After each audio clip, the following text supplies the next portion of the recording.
So we've got a whole lot of pieces. How do we put it together to find the NPV of a potential project?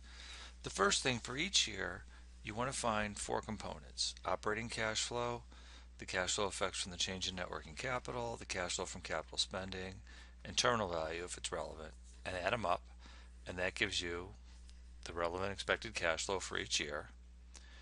You then determine the cost of capital. So you've got the project with a certain amount of risk. What is the expected return for stocks and bonds with that same amount of risk? That's your cost of capital.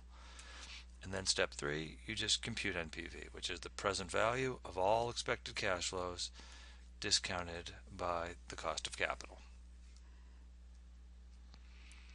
Couple of points. Base your analysis and problems on information that's given. So don't try to read between the lines. Don't try to infer things that aren't there. Just base it on what's given.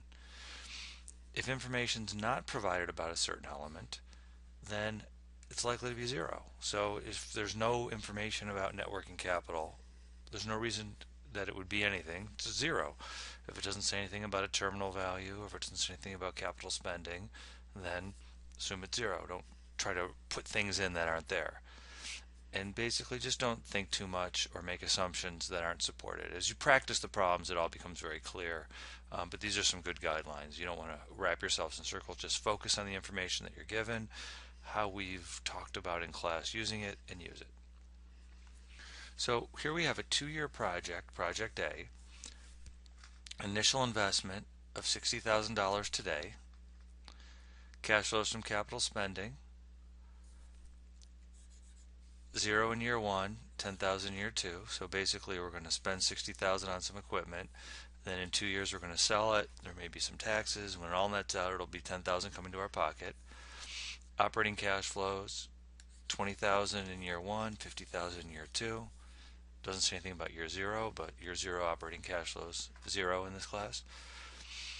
Cash flow effects from the change in net working capital. So you want to be very careful when you're reading, because sometimes you might get the level of net working capital, in which case you got to compute the change, then flip the sign to get the cash flow effect.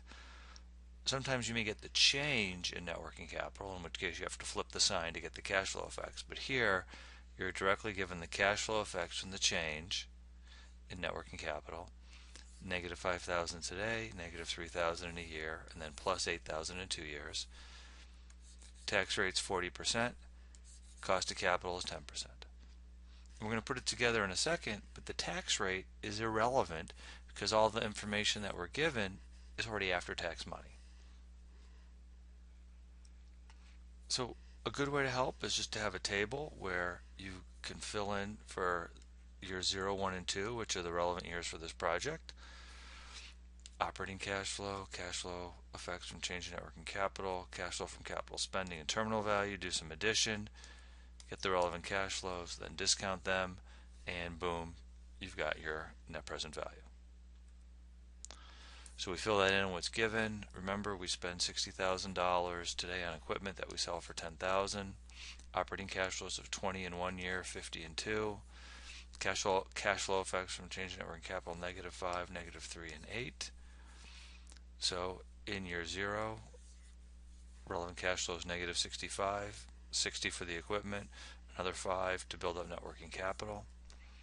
17 in year 1, 20 from doing operations, but negative 3 from changing net working capital, maybe building up more inventory, or maybe there were some sales that are in accounts receivable or something.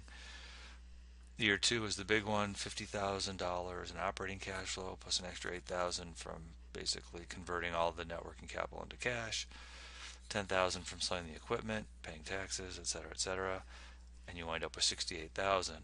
And now you've got cash flow in each year, 0, 1, and 2. We're given the cost of capital of 10%, and so the NPV of this is $6,653 minus 65 plus 17 over 1.1 plus 68 over 1.1 squared, or you can use the financial calculator. Cost of capital of 10%, 10.0, negative 65,000. Then in years 1 and 2 you have 17 and 68,000. You get your NPV. In a more comprehensive project, or in a more in a project that requires more comprehensive analysis, you want to look at each component. So to compute operating cash flow, first thing, get depreciation, then get net income. You need depreciation, get net income, so start with depreciation. Then just add them up, and you've got operating cash flow. Item 2, cash flow effects and the change in net working capital. So first of all, what's the level of net working capital supposed to be, each point in time? Then get the change. So you remember at year 0, the change is whatever the level is, and then the change at any other point in time is what the level is then minus what it was previous point in time. And then you need the cash flow effect, and you have to flip the sign. Cash flow from capital spending. Investments made in this class, that'll be at year 0. It'll be negative cash flow from buying equipment or a building or property or whatnot. Then at the end of the project is when you might sell your capital investment. And so remember, it's the sales price minus taxes paid. So you sell it for a certain amount, then you figure out what the taxes are. So how does that sales price compare to the book value?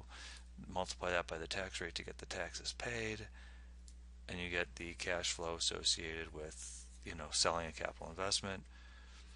D, is it, and this would only occur in the last year of our analysis, not necessarily the last year of the project, but the last year of the analysis. Is there a terminal value, some value at some point in time that captures everything that happens afterwards? So you include that and don't include those, and you've got all 4, and you add them up just like we did in the previous project that we looked at, where we had everything given to us.